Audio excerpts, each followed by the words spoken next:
Hi అండి. మహాభారతంలోని ఈ సన్నివేశాన్ని చూస్తే నిజంగా ప్రేమకు ఏది అడ్డురాదని అనిపిస్తుంది. అది ఎందుకో ఈ వీడియో చివరి వరకు చూస్తే అర్థమవుతుంది. వసువు అనే రాజు ఉండేవాడు. అతని భార్య పేరు గిరిక.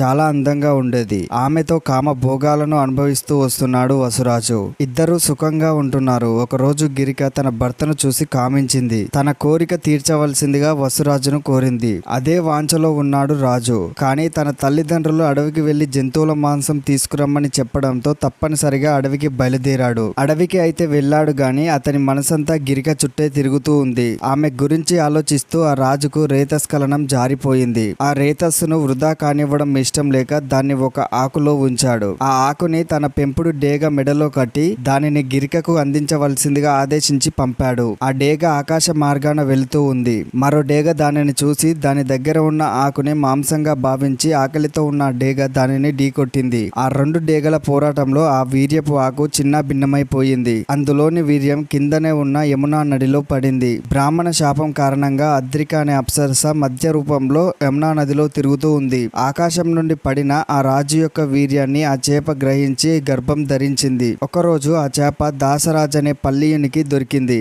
ఆ పెద్ద చేపను కోసి చూస్తే అందులో నుండి ఒక బాలుడు బాలిక బయటికి వచ్చారు. వారిని ప్రసవించిన తర్వాత అద్రికకు శాప విమోచనం కలిగి చేప రూపం నుండి అమ్మాయిగా మారి ఆకాశానికి ఎగిరిపోయింది. ఆ బాలబాలికలను వసురాజుకు ఇవ్వబోయాడు దాసరాజు. రాజు మగ శిశువుని తీసుకొని ఆడ శిశువుని దాసరాజుకే ఇచ్చాడు. రాజు పెంచిన కొడుకు మత్యరాజ అనే పేరుతో చేపలకు రాజుగా పేరు పొందాడు. దాసరాజు పెంచిన బాలిక సత్యవతి పేరుతో పెంపుడు తండ్రికి చేదోడు వాదోడుగా ఉంటూ వేటలోనూ నావ నడపడంలోనూ శిక్షణ పొంది సహాయపడుతూ ఉంది. చేప కడుపున పుట్టడం వల్ల ఆమె దేహం నుండి చేపల వాసన వస్తూ ఉండటం వలన ఆమెను మత్స్యగ్రంథి అని కూడా పిలిచేవారు. ఒకరోజు వశిష్ఠుడి మన్వడైన పరాశరుడు యమునా నది తీరానికి విహారానికి వచ్చాడు. నావ కోసం తీరంలో ఎదురు చూశాడు. ఆ సమయానికి సత్యవతి అక్కడికి వచ్చింది. పరాశరుని దృష్టిలో పడింది సత్యవతి. ఆమె మీద మనసు కలిగింది. అసాధారణమైన తన కామ కోపానికి పరాశరుడే ఆశ్చర్యపోయాడు. తనను అంతగా చెలింపజేసిన ఆ యువతి ఎవరా అని దివ్య దృష్టితో చూసి ఆమె వసురాజు కూతురుగా గుర్తించి తన మనసును సత్యవతికి విప్పి చెప్పాడు. ఆమె అంగీకరించింది. కానీ చాలా షరతులు పెట్టింది. ఆ సమయానికి వారు కలవాలని అనుకున్నారు. ఆ గట్టున జనం ఉన్నారు, చూస్తారేమో అంది. మంచు పొరని సృష్టించాడు మహర్షి. పగటిపూట సంగమం మంచిది కాదేమో అంది ఆమె.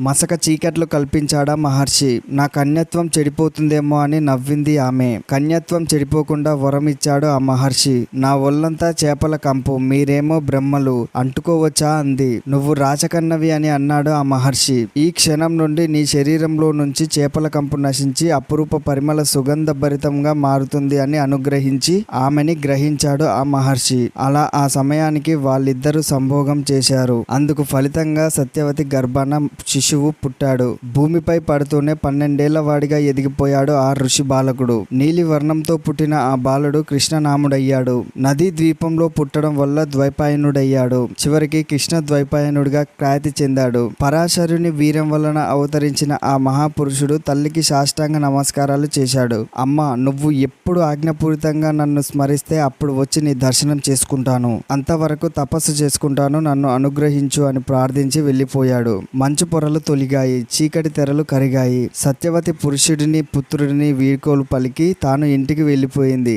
పరాశరుని అనుగ్రహం వలన ఆమెనెవ్వరూ కన్నెత్తి చూడలేదు. అయితే ఆమె శరీరం నుండి సుగంధాల వాసన వెదజల్లేది. ఎప్పటి వలె కన్యగా తన వారితో కలిసి జీవించసాగింది. ఆమె శరీరం నుండి పరిమళం వల్ల ఆమెకు గంధవతి, యోజనగంధి అని పేర్లు కూడా కలిగాయి. అప్పుడు అలా తల్లిని వీడి వెళ్లిన కృష్ణద్వైపాయనుడు తపోదీక్ష కోసం లోకహితార్థం వేదాల్ని విభజించాడు. అష్టాదశ పురాణాలను ఆవిష్కరించాడు. ఇప్పుడు చెప్పబోతున్న మహాభారత ఇతిహాసాన్ని ప్రకటించాడు. ఆయనే వేదవ్యాసుడు. ఇప్పుడు చెప్పిన స్టోరీ అంతా వేదవ్యాసుని గురించే. ఇది ఈ వీడియో. ఇంకా రాబోయే వీడియోస్ చాలా ఇంట్రెస్టింగ్ గా ఉంటాయి. సినిమాను మించిన ట్విస్ట్లు అనేవి మన మహాభారతంలోనే ఉంటాయి. అందుకని మిస్ కాకుండా అన్ని ఎపిసోడ్స్ చూడండి. Thank you very much.